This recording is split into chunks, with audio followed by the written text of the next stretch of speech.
Капает кран. Скрипит дверца шкафа. Отвалилась ручка у чемодана. И вот он. Уже достал из кладовки ящик с инструментами, разложил на полу, присел на корточки. Через полчаса кран молчит, дверца закрывается беззвучно, а ручка сидит крепче новой. Вы наверняка знаете такого человека. Может, это ваш отец или муж, или сосед, к которому весь подъезд ходит с просьбами. Тот, кому несут все, от расшатавшейся табуретки до «ну посмотри, почему телефон не заряжается». И он смотрит и чинит. Каждый раз. Что у этих людей в голове устроено иначе? Почему одни при виде поломки тянутся к инструменту, а другие к телефону, чтобы вызвать мастера? Это не вопрос образования и даже не вопрос навыка. Это вопрос того, как мозг обрабатывает реальность. Они видят мир как конструктор. Первое, что отличает починщиков от остальных — способ восприятия вещей.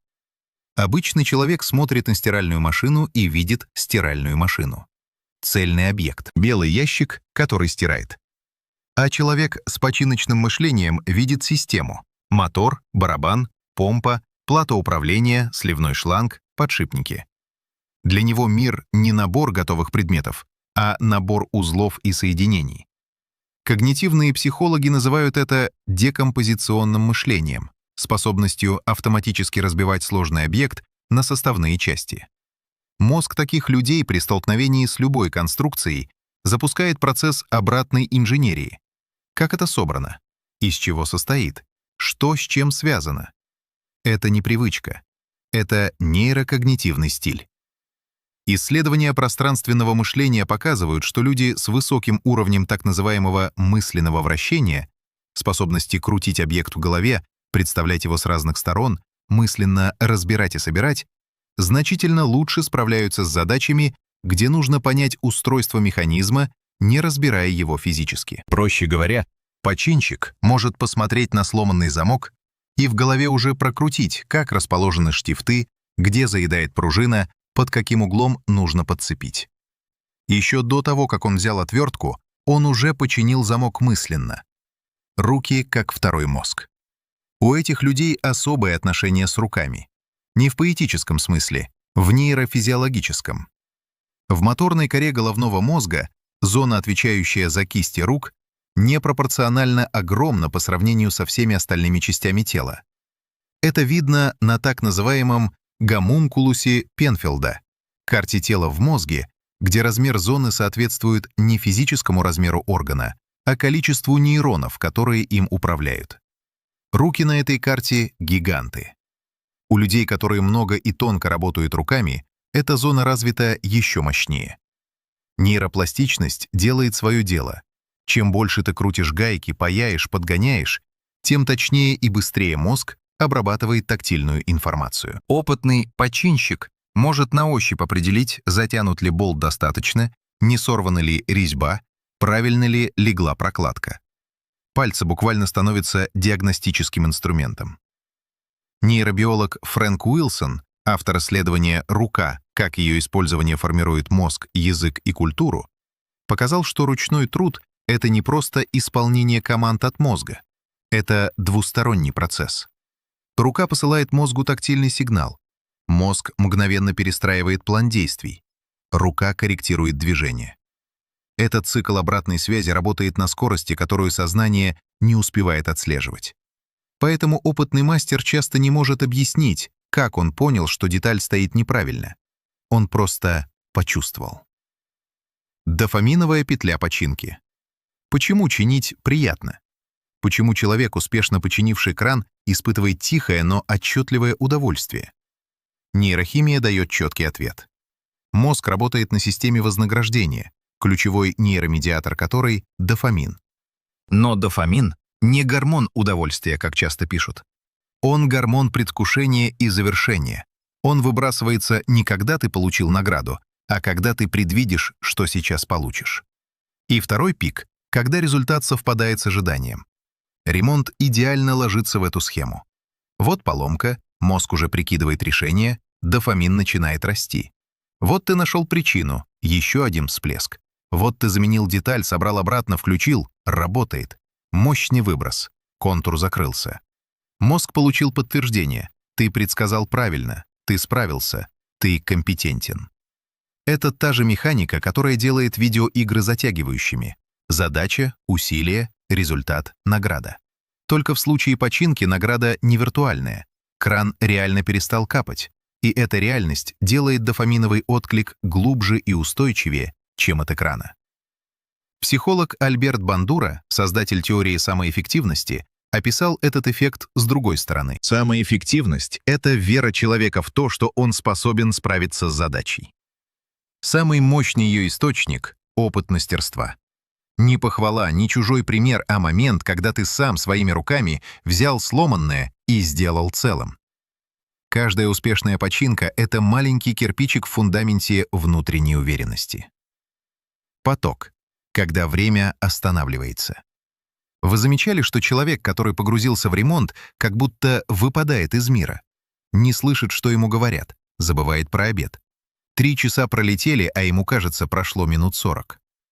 Михай Чиксентмихай, венгерско-американский психолог, посвятил жизнь изучению этого состояния. Он назвал его потоком.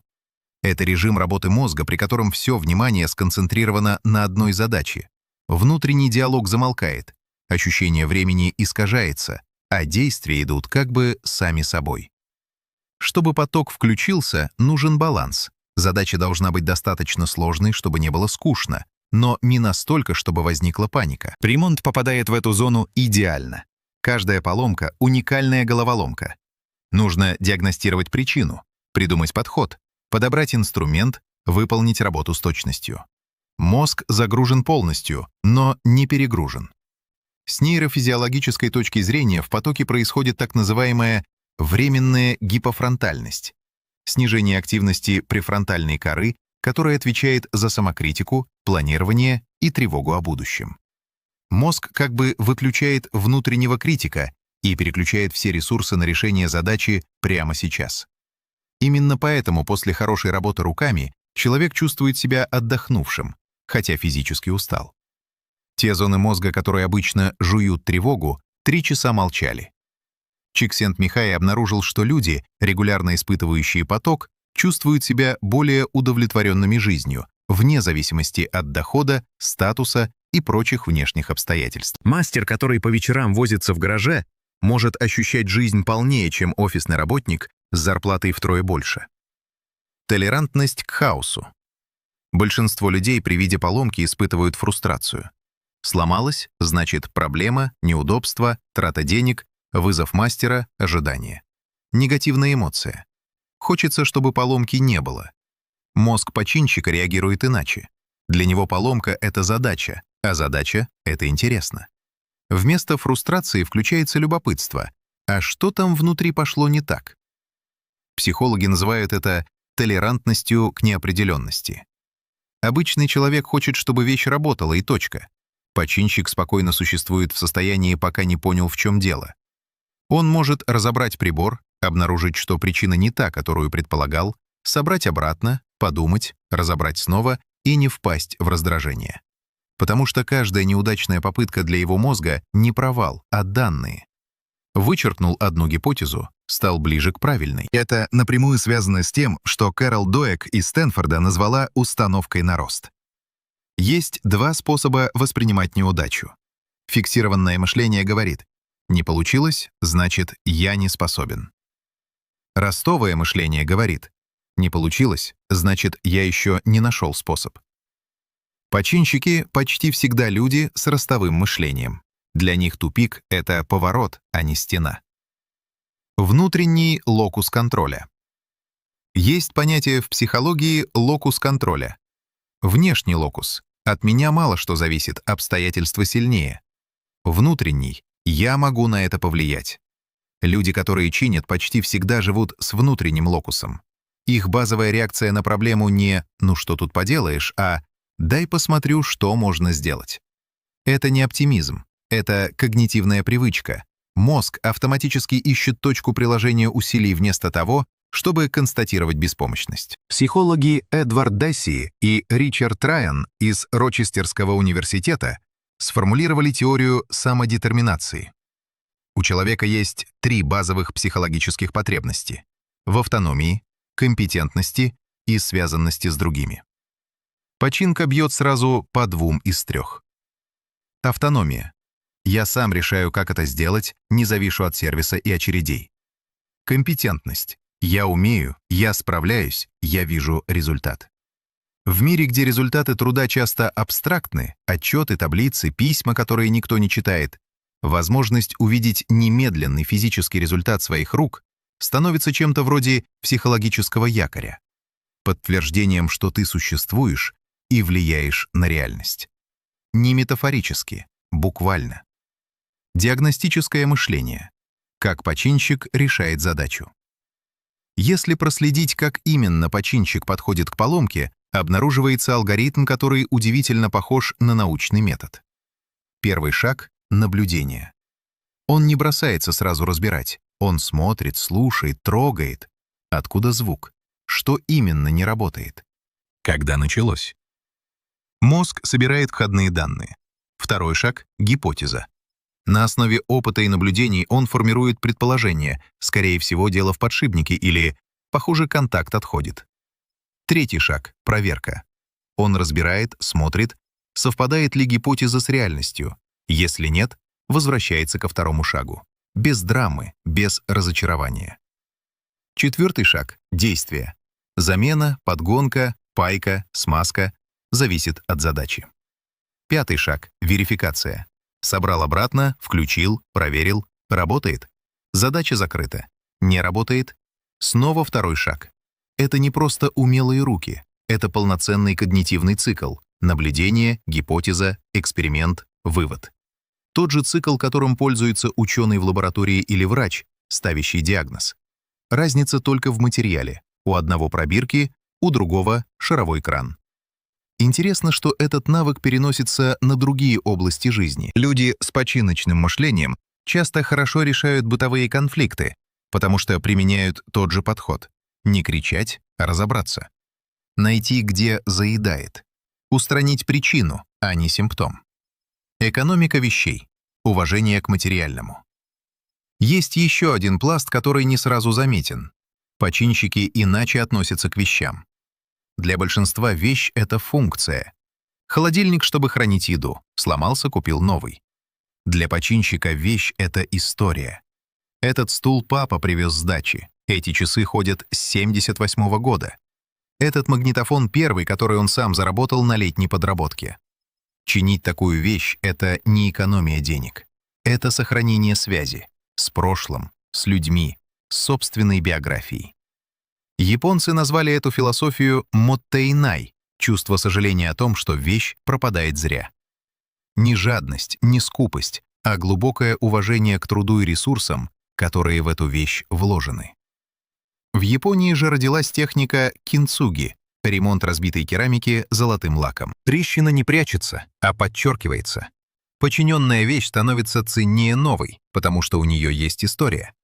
Починщики интуитивно живут по этому принципу, даже если никогда не слышали слова «моттейнай». Для них выбросить то, что можно починить, это почти физический дискомфорт. Передача кода от отца к сыну. Откуда берутся починщики? Можно ли стать таким, или это врожденное? Исследования показывают, что это комбинация.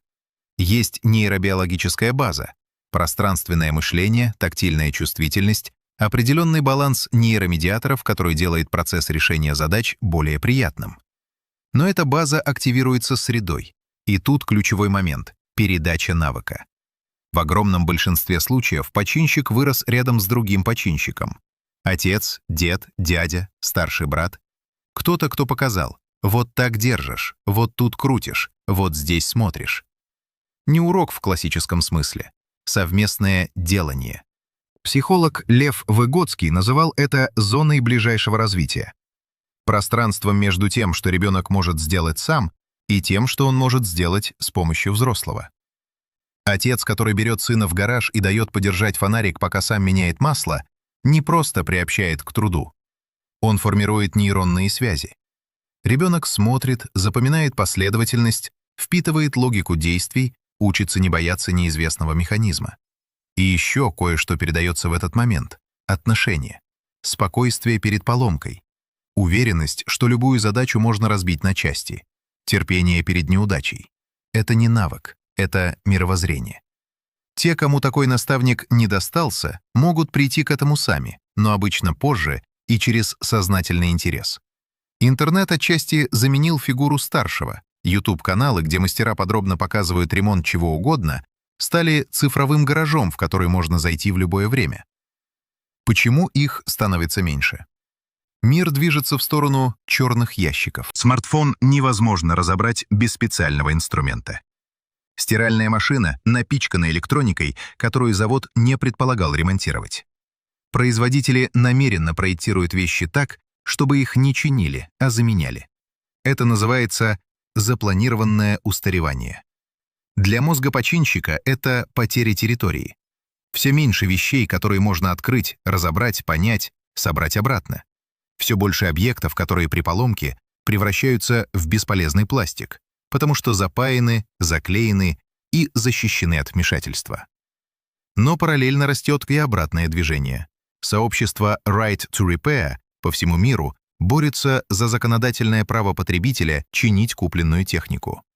Движение Repair Cafe, зародившееся в Нидерландах, превратилось в тысячи мастерских по всей планете, где люди приходят, приносят сломанные вещи и чинят их вместе с волонтерами. Это не ностальгия, это потребность. Мозг, привыкший к циклу задачи, решение, результат, не может просто смириться с тем, что цикл больше невозможен. Он ищет, где его замкнуть. Что починка говорит о человеке?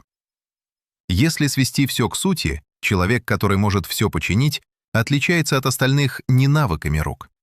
Он отличается устройством мышления. Он видит не проблему, а задачу. Он видит не цельный объект, а систему связей. Он верит, что от его действий что-то зависит. Он не пасует перед неизвестностью, он считает ее приглашением разобраться. Он получает удовольствие не от результата как такового, а от самого процесса. Диагностика, гипотеза, решение, проверка. Его мозг заточен под контролируемый хаос. Взять сломанное, разобрать до основания, понять причину, устранить, собрать, проверить. И этот цикл приносит ему глубокое, тихое удовлетворение, которое не требует аплодисментов, похвалы и внешней оценки. Починил, значит, мир стал чуть более управляемым. А для мозга нет награды слаще.